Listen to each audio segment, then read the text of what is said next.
Welcome back, everybody. Hopefully that intro gave you enough time to get your JNCO jeans out of storage, because today we are reviewing the classic Wipeout for the Sony Playstation. Wipeout was developed by Psygnosis Software and released just a few weeks after the North American launch of the PlayStation on September 29th, 1995. As we get started here looking through the options, this is a 1 or 2 player split screen game, and then you also have these two difficulties to start with, the Venom class and the Rapier class. Only the Venom class is available when you first start and is the easier or slower of the difficulties. There are also 3 different game types to choose from. You can choose Championship, which is a playthrough of all 7 of the tracks, or just a single race. You can choose any of the 7 tracks, or a time trial, which is a race against no opponents trying to get the fastest times. There are also multiple different teams and vehicles to choose here, but one thing they don't do in this game is tell you what the difference is between those. In the later Wipeout games, they actually explain that. And I always loved that spinning disc up in the top right corner. I always thought that was hilarious. This game was released to critical acclaim and was somewhat of a cultural phenomenon when it was released, with some dance clubs in Europe actually having PlayStation kiosks with this game available to play in the clubs.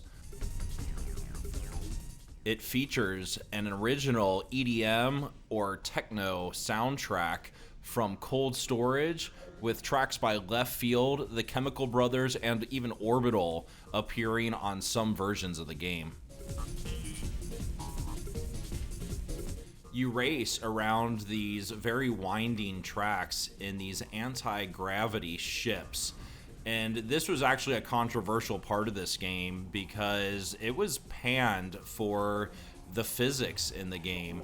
But in reality, this is what the game's all about. It has these floaty physics because of the types of ships that you're driving, and it actually is what the game is about. This is what you have to learn to do. And once you figure out how to fly these ships around, it makes the game much more straightforward and a lot of fun to actually drive these around these tracks. I do understand the criticism around the physics, though, because this plays so much different than a game like Ridge Racer or any other car racing game.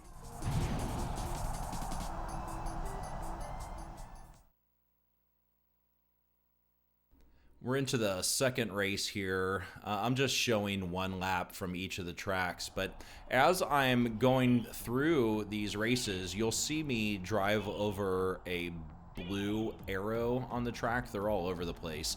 These are actually speed boosts if you drive right over them, and they will zoom you forward, which is very needed trying to get past some of these opponents. The opponents, as you can see here, are very ruthless. They do a lot of blocking to try to not let you pass them.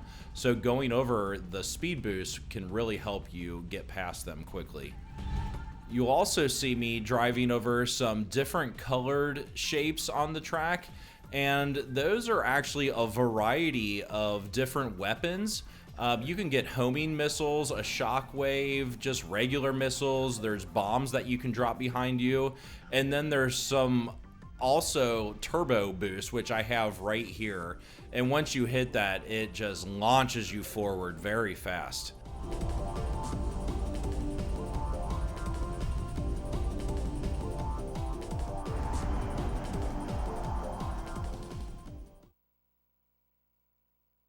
The races on this Venom class difficulty are pretty straightforward and not too difficult. Once you get into the 6th race, it does get a little bit more difficult. I finished first in the first 5 races. What I don't show in this review is the Rapier class. Those races get much more difficult. As you're driving much faster on these tracks, you really need to know the tracks and the turns so that you can take these turns ahead of time and not run into the walls. The opponents become much more difficult. So you don't get to see much of that here, But still, even in this difficulty, it's still very fun. It's very fun to try to drive through these. You can see right here that I got hit, or I ran into a wall right before I went off a jump, and they have these rescue ships that come and get you. This game really took a lot of influence from other racing games around at the time. You know, the combat, being able to shoot weapons at your opponents and things like that, is even reminiscent of games like Mario Kart. There's also a lot of influence from games like F-Zero. You can see a lot of that in this game. It was really the music and the anti-gravity physics that made this game stand out from the rest of the racing games at the time. It made it very unique. Even though games like F-Zero are in these flying ships, it did not have physics like this. In F-Zero, you feel much more grounded to the track, where in this game, you're really floating, and you can really feel that float as you're racing around.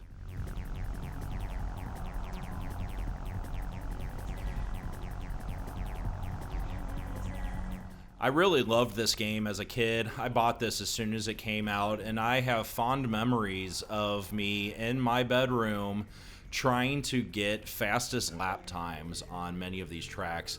I remember rage quitting a lot, just, you know, hitting the start button and restarting the races so I could try to get fastest lap times. And it's funny thinking back on that, because everything's local. You know, everything's saved locally on the machine. I wasn't competing with anybody online or anything like that. I was just trying to compete against what was already listed in the game as the fastest lap times, and I loved doing that. It was very fun for me.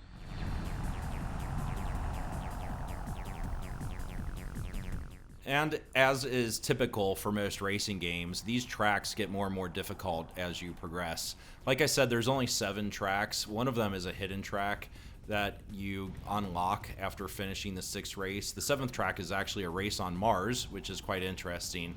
I don't capture that in this gameplay footage, but they do get more and more windy and difficult as we go through these. They put some really tough turns. They'll put these speed boosts right before a turn, which makes it very difficult. You have to kind of slide through the turns as you go through these.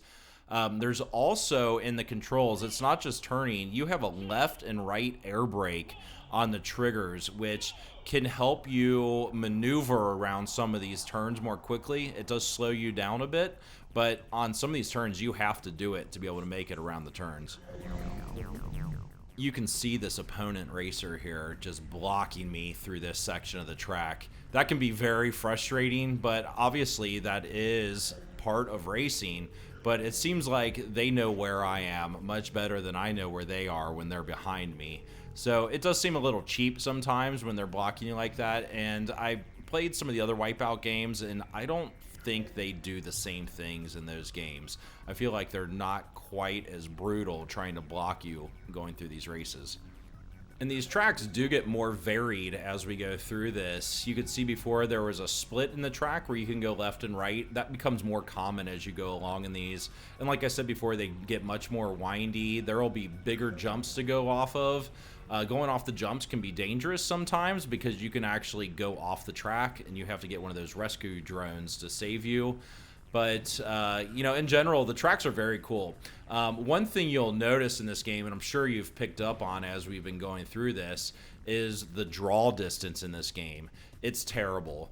You know, you can see the track drawing in right ahead of you. It doesn't really impact the racing that much, really at all. It's just very eye-popping. It stands out to you when you're going around these tracks. Everything's popping in at a short distance.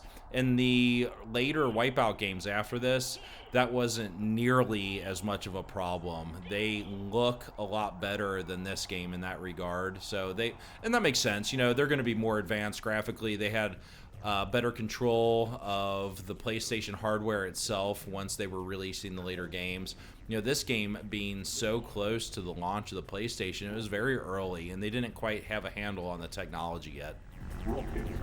This is the 6th track here, and is by far the most difficult track that I've shown so far. It's very windy, lots of speed boosts right into turns, by far the most difficult. But anyways, I'm going to wrap this up here, give some final thoughts on this. I love this game. I still find it very fun to play. The controls take a little bit to get used to, but it's still very fun. The graphics were mind-blowing at the time and really showed what the PlayStation had to offer and what it could do, and really opened our eyes to what the future would hold for us in these games. But yeah, I recommend this to anybody, especially Wipeout XL and Wipeout 3 after this were also fantastic games. So yeah, I really enjoyed this game. If you enjoyed this video, please leave a like and please consider subscribing to the channel so you can see the rest of my videos as they come out. I appreciate you checking this out, and I hope you all have a good day. Thank you. And you can put your JNCO jeans back away in storage.